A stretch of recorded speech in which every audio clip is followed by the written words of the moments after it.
नमस्कार साथियों, ये हमारा सीटेट 2026 मैथ्स पेडागोजी का क्वेश्चन पेपर है हमारा पार्ट 2। आइए इसे सॉल्व करते हैं। हमारा प्रश्न नंबर 26 है, गणित में अनुमान लगाने की क्षमता क्यों ज़रूरी है? तो इसका सही उत्तर हो जाएगा सोच विकसित करने के लिए। अगला प्रश्न है हमारा, गणित अवधारणाएं कब स्थायी होती हैं? तो गणित अवधारणाएं समझ और अनुभव से स्थायी होती हैं, ये इसका सही उत्तर हो जाएगा। प्रश्न नंबर 28, निम्न में से कौन सा गणितीय भाषा का भाग है?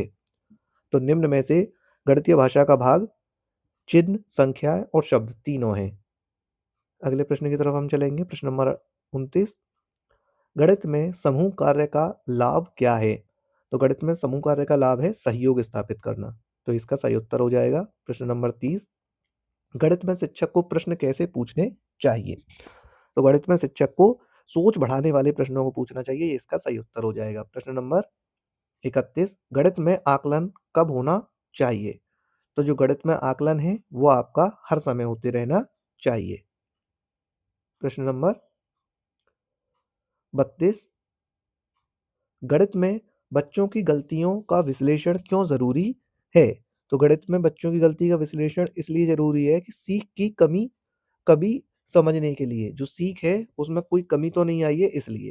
तो ये इसका सही उत्तर हो जाएगा, सीख की कमी समझने के लिए। प्रश्न नंबर 33, गणित में परियोजना कार्य से क्या विकसित होता है? तो क्या विकसित होता है? आपका सहयोग और वास्तविक समझ। तो डी इसका सही उत्तर हो जाएगा, बी और सी दोनों। प्रश्न नंबर 34, गणित में शिक्षण गणित शिक्षण में आईसीटी का उपयोग क्यों नहीं किया जाता है? तो क्यों नहीं किया जाता है? रोक बचाने के रोचकता उसको मतलब रोचक बनाने के लिए। अगले प्रश्न की तरफ हम बढ़ेंगे। 34वां प्रश्न है, गणित में व्यक्तिगत भिन्नताओं का ध्यान क्यों रखा जाता है? क्योंकि सीखने की गति अलग है। इसका सही उत्तर हो जाएगा, सीखने की गति अलग है। गणित में निरंतर अभ्यास का उद्देश्य क्या है? तो गणित में निरंतर अभ्यास का उद्देश्य है दक्षता को प्राप्त करना। प्रश्न नंबर 37, गणित में शिक्षक को किस भाषा का प्रयोग करना चाहिए? तो गणित में जो शिक्षक है उसको सरल और स्पष्ट भाषा का प्रयोग करना चाहिए, बी इसका सही उत्तर हो जाएगा। प्रश्न नंबर 38 की तरफ, गणित में सीखने की प्रक्रिया कैसी होनी चाहिए? तो गणित में सीखने की प्रक्रिया होनी चाहिए आपकी सक्रिय। प्रश्न नंबर 39 की तरफ हम बढ़ेंगे।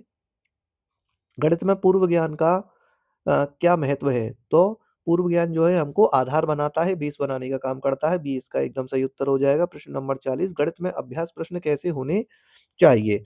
तो जो गणित है उसमें अभ्यास प्रश्न होने चाहिए आपके अलग-अलग विविध प्रकार के प्रश्न होने चाहिए। प्रश्न नंबर 41, गणित में बच्चों की भागीदारी कैसे बढ़ाई जा सकती है? तो गणित में बच्चों की भागीदारी प्रश्न और उत्तर से बढ़ाई जा सकती है। अगले प्रश्न की तरफ बढ़ेंगे, गणित में रचनात्मकता कैसे बढ़ती है? तो गणित में रचनात्मकता बढ़ती है खुली समस्याओं से, बी इसका एकदम सही उत्तर आ जाएगा।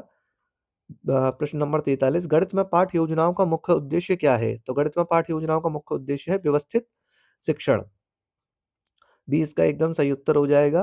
प्रश्न नंबर 44, गणित में मूल्यांकन कैसा होना चाहिए? तो गणित में जो मूल्यांकन है वो सहयोगी होना चाहिए, ये बी इसका एकदम सही उत्तर हो जाएगा। 45 की तरफ हम बढ़ेंगे, गणितीय संप्रेषण का अर्थ है? तो गणितीय जो संप्रेषण होता है उसका अर्थ होता है विचार व्यक्त करना, तो बी इसका एकदम सही उत्तर हो जाएगा। प्रश्न नंबर 46 की तरफ, गणित में करके सीखना किससे संबंधित है? तो गणित में करके सीखना आपकी गतिविधि से संबंधित है, बी इसका एकदम सही उत्तर हो जाएगा। प्रश्न नंबर 47 की तरफ बढ़ेंगे, गणित में शिक्षक का रवैया कैसा होना चाहिए? तो गणित में शिक्षक का रवैया सहानुभूतिपूर्ण होना चाहिए। अगर आपको ये वीडियो पसंद आ रहा हो तो इसे लाइक ज़रूर कीजिएगा। गणित में बच्चों को प्रश्न पूछने देना क्यों ज़रूरी है? क्योंकि उनसे उनकी बच्चों की सोच को विकसित होती है उनकी सोच।